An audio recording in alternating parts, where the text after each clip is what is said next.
پشاور میں رمضان قریب آتے ہی اشیاء خورنوش کی قیمتوں میں کمی نہ آ سکی۔ شہری کہتے ہیں حکومت ریلیف فراہم کرنے میں ناکام رہی، وعدوں پر عمل درآمد یقینی بنائے۔ مزید جان لیتے ہیں شاہد خان سے۔ جی بالکل، رمضان المبارک کے لیے جو اشیاء خوردنوش کی خریداری کا سلسلہ ہے وہ اپنے عروج پر پہنچ گیا ہے، اور اس وقت دیکھا جائے تو پشاور کے جو بازار ہے جہاں پر اشیاء خوردنوش کی جو مارکیٹیں ہیں، لیکن ساتھ ساتھ دیکھا جائے تو قیمتیں جو ہے وہ بھی آسمان سے باتیں کر رہی ہیں۔ بات کریں گے اس حوالے سے، یہ بتائیے کہ کافی چیزیں مہنگی بھی ہو گئی ہے، کس طرح ایک مڈل کلاس کا طبقہ جو ہے وہ اس رمضان مبارک میں جو ہے اپنے لیے راشن خریدے گا؟ جی بالکل، جیسے کہ آپ کو پتہ ہے کہ بابرکت مہینہ آنے والا ہے، تقریباً چند ہی روز اس میں رہ گئے، تو حکومت وقت کو چاہیے تھا کہ عوام کو ریلیف دیتی، کیونکہ اگر ہم دیکھیں تو آٹا بھی تقریباً 2800 سے 3000 روپے میں مل رہا ہے، اسی طرح اگر گھی بھی دیکھیں وہ بھی مہنگا ہے، اگر چینی دیکھیں تو وہ بھی مہنگا ہے، تو میں پچھلے سال کی نسبت مہنگائی کافی زیادہ ہے۔ جی بالکل، حکومت کو اس بات پہ سنجیدگی کے ساتھ عمل کرنا چاہیے کہ جو منافع خور ہے ان کی جو ہے روک تھام ہو سکے، اور اس کے ساتھ ساتھ جو ذخیرہ اندوز ہیں ان کے خلاف بھی کارروائی ہونی چاہیے، کیونکہ بعض چیزیں ایسی ہیں کہ وہ ذخیرہ کی جاتی ہے ان دنوں میں، تو اس لیے اس کی جو ریٹ ہے وہ کافی بڑھ جاتی ہے۔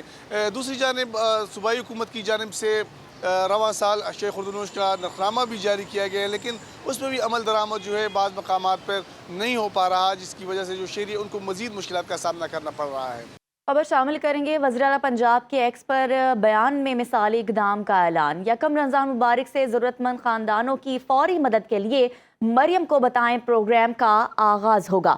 مالی مشکلات کا شکار افراد 24 گھنٹے میں 10,000 روپے تک مالی امداد حاصل کر سکیں گے۔ یکم رمضان مبارک سے مریم کو بتائیں ہیلپ لائن 1000 فنکشنل ہوگی۔ شفاف سسٹم کے تحت جانچ پڑتال کے بعد ضرورت مند کو بروقت امداد مہیا کی جائے گی۔ مریم کو بتائیں پروگرام میں شفافیت کے لیے لائیو ٹریکنگ سسٹم نافذ ہوگا، ڈیجیٹل ریکارڈ اور مانیٹرنگ بھی ہوگی۔ PSER میں رجسٹرڈ درخواست گزار کو مریم کو بتائیں پروگرام کے تحت مالی امداد 24 گھنٹے کے اندر ٹرانسفر ہو جائے گی۔ PSER میں اندراج نہ رکھنے والے درخواست گزار کی تصدیق اور رجسٹریشن کے لیے 4 دن کا وقت مقرر ہے۔ رمضان مبارک میں ہر ضرورت مند کے لیے حکومتی وسائل تک رسائی یقینی بنائی جائے گی۔ رمضان مبارک کے قریب آتے ہی اشیاء ضروریہ کی قیمتوں میں اضافہ ہو گیا ہے۔ کراچی میں برائلر گوشت 520 روپے کلو، مٹن 2147 روپے اور بیف 1700 روپے کلو تک فروخت ہو رہا ہے، جبکہ سبزیوں اور پھلوں کی قیمتیں بھی بڑھ گئی ہیں۔ پشاور میں زندہ مرغی 350 روپے کلو، چاول 20 روپے مہنگے، سرکاری قیمت 360 روپے کلو، اور ملتان میں ٹماٹر 30، پیاز 60، شلجم 70، گوبھی 60 اور آلو 30 روپے کلو دستیاب ہیں۔ اسٹرابری 1000 روپے کلو، اور فیصل آباد میں سیب 500، کنو 400 اور کیلا 220 روپے درجن فروخت ہو رہا ہے۔